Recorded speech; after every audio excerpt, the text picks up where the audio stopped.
Dear students, अस्सलाम वालेकुम। आज हम पढ़ेंगे मैनेजमेंट ऑफ डायबिटीज़ मेलाइटस। अगर हम मैनेजमेंट की बात करेंगे, मैनेजमेंट का जो मेन गोल है वो है जो ग्लूकोज लेवल है, ग्लूकोज लेवल वो नॉर्मल रहनी चाहिए। इस बच्चे में जो ग्लूकोज लेवल है वो नॉर्मल रहनी चाहिए। मैनेजमेंट का मेन फोकस होता है जो ग्लूकोज लेवल है वो नॉर्मल रहनी चाहिए और इस बच्चे में हाइपोग्लाइसीमिया नहीं होना चाहिए। हाइपोग्लाइसीमिया हमें प्रिवेंट करना है। एक तो हमें जो ग्लूकोज लेवल है वो नॉर्मल मेंटेन करनी है और इस क्लाइंट में, इस बच्चे में हाइपोग्लाइसीमिया नहीं होना चाहिए। अगर हम करेंगे बच्चों की बात, चिल्ड्रन में मेनली पाया जाता है टाइप 1 डायबिटीज मेलाइटस। टाइप 1 में क्या होता है, डिस्ट्रक्शन ऑफ बीटा सेल्स। जब डिस्ट्रक्शन हो जाएगी तो इनमें, इन बच्चों में क्या होगा, जो इंसुलिन है वो प्रोड्यूस नहीं होगा। जब इंसुलिन प्रोड्यूस नहीं होगा अब इनमें, तो ये बच्चे हैं जो है वो डिपेंड रहते हैं एक्सोजीनियस एक्सोजीनियस इंसुलिन जो है उसी पर अब ये डिपेंड होते हैं। इनको लाइफ लॉन्ग के लिए इंसुलिन लेना पड़ता है। और मैनेजमेंट में हम क्या कर सकते हैं, जो ग्लूकोज लेवल है इसको हम मेंटेन करने में डाइट थेरेपी का इंपॉर्टेंट रोल है, इंसुलिन का इंपॉर्टेंट रोल है, एक्सरसाइज का इंपॉर्टेंट रोल है। तो वो भी हमें करने हैं, देने हैं इसमें।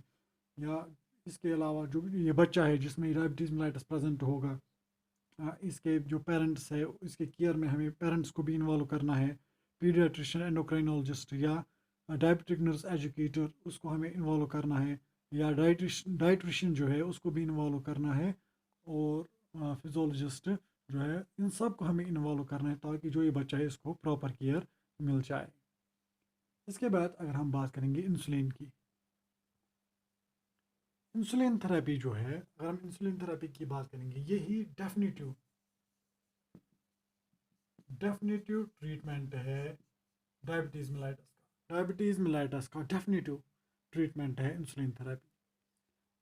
इंसुलिन थेरेपी, इसके जो ये इंसुलिन थेरेपी ये बहुत सारे फैक्टर्स पर डिपेंड करती है। लाइक न्यूट्रिशनल इंटेक, जो ये बच्चा है कि ये इसका न्यूट्रिशनल इंटेक क्या है, या ये कितनी एक्टिविटी करता है, या कोई लाइफ इवेंट लाइक इसमें कोई और इलनेस तो प्रेजेंट नहीं है, प्यूबर्टी है। तो इन सब फैक्टर्स पर ये डिपेंड करता है इसका डोज इंसुलिन कितना देंगे हम। और ये इंसुलिन जो है ये बहुत सारी फॉर्म्स में प्रेजेंट अवेलेबल है, like short acting short acting preparation भी अवेलेबल है, या rapid acting long acting, intermediate acting,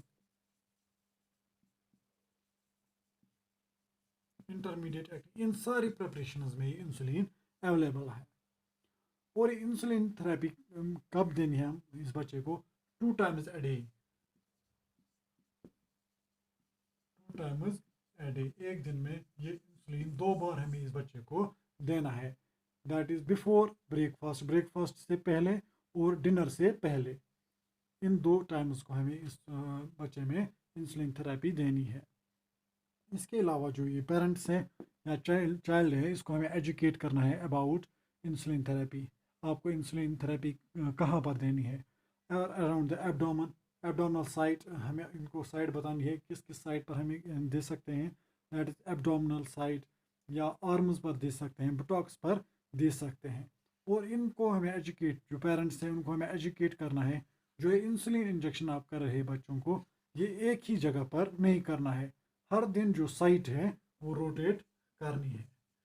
site, abdominal side पर अगर हम देखेंगे, अम्बिलिकस जो है उससे 1-1 इंच दूर जो है पोर्शन है, वहाँ पर हम दे सकते हैं।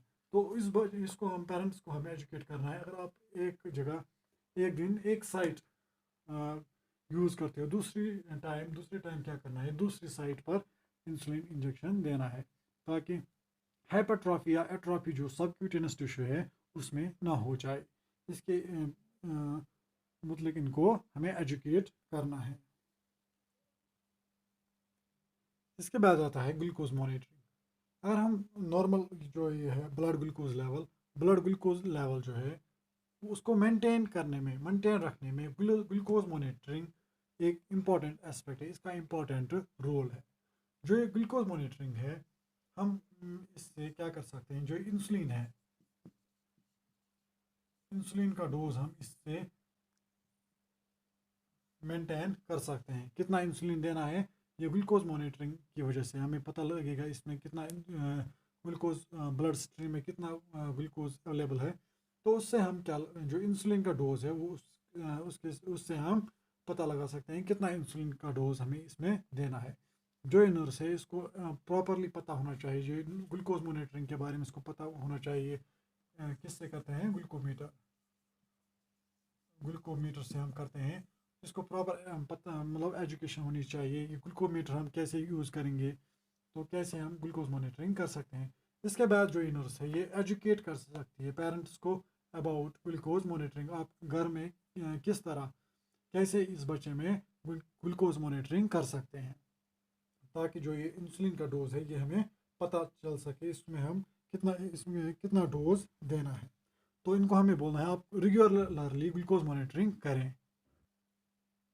इसके बाद आता है यूरिन मॉनिटरिंग फॉर शुगर। जो यूरिन एग्जामिनेशन इसमें आता है, यूरिन एग्जामिनेशन इस बच्चे में हमें कंटिन्यूसली यूरिन एग्जामिनेशन करना है, ताकि हमें पता चल सके इसमें कितना ग्लूकोज प्रेजेंट है यूरिन में, ग्लाइकोसूरिया कितना प्रेजेंट है, या कीटोन बॉडीज जो है कितनी इसके यूरिन में प्रेजेंट है। कीटोन बॉडीज जब फैट मेटाबॉलिज्म हो जाता है, जब हमारी बॉडी अपने ही फैट्स यूज़ करती है, कंज्यूम करती है फॉर एनर्जी प्रोडक्शन, तो उस टाइम बनते हैं कीटोन बॉडीज़।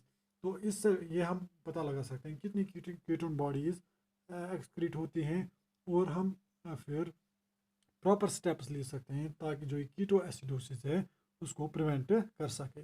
जो फिजिशियन है वो प्रॉपर स्टेप्स लेगा, और अगर ज़्यादा से ज़्यादा ग्लूकोज जो है ग्लाइकोसूरिया प्रेजेंट है तो उस कंडीशन को भी वो ट्रीट कर सकता है फिर फिजिशियन। इसलिए यूरिन एग्जामिनेशन, यूरिन मॉनिटरिंग भी इम्पॉर्टेंट है इसमें, इसकी मैनेजमेंट में।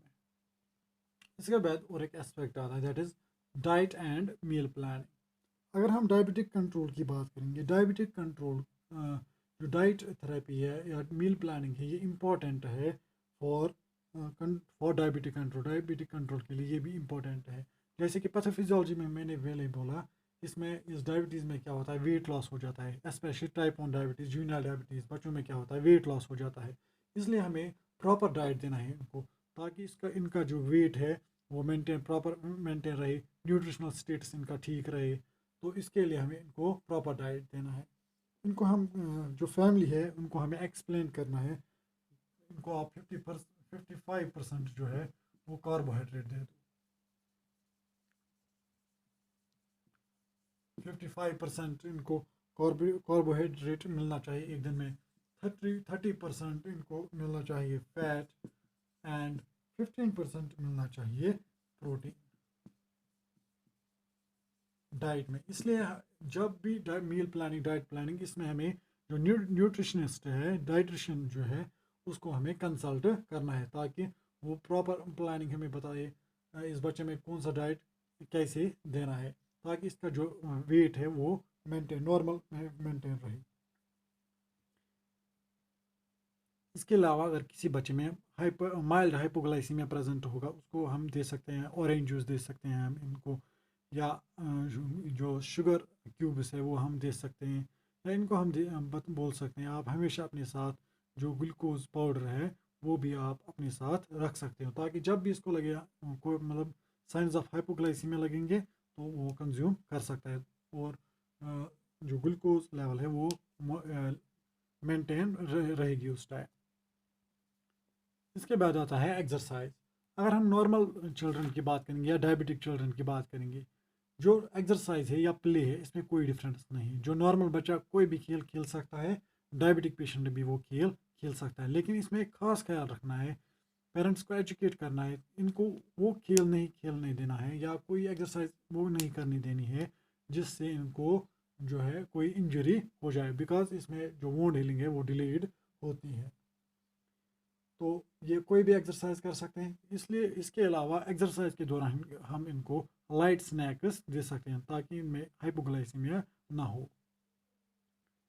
ये था मैनेजमेंट ऑफ डायबिटीज़ मिलाइटिस। इसके बाद हम पढ़ेंगे नर्सिंग मैनेजमेंट।